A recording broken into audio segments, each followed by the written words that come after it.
नेपाली बम है बाबा, आपको बियर पिलाएंगे।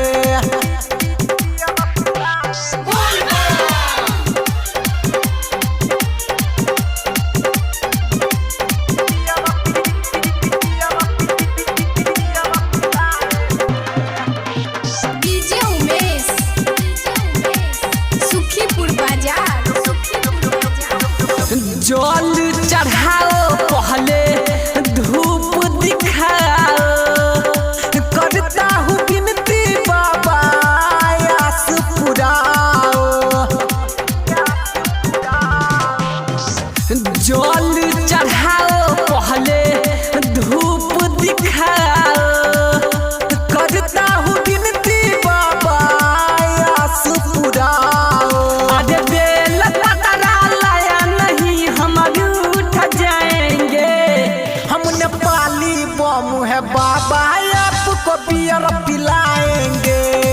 हम नेपाली बम है बाबा, आपको बियर पिलाएंगे।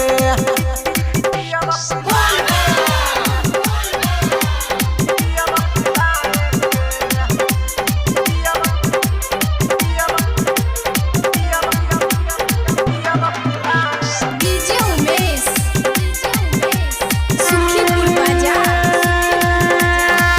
जानेगी तो झगड़ेगी तेरा गौदा माई, एक बार देखो भोला करके टराई।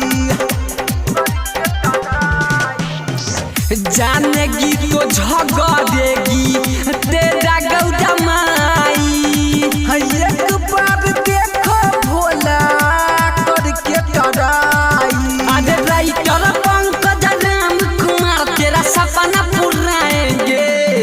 हम नेपाली बम है बाबा, आपको बियर पिला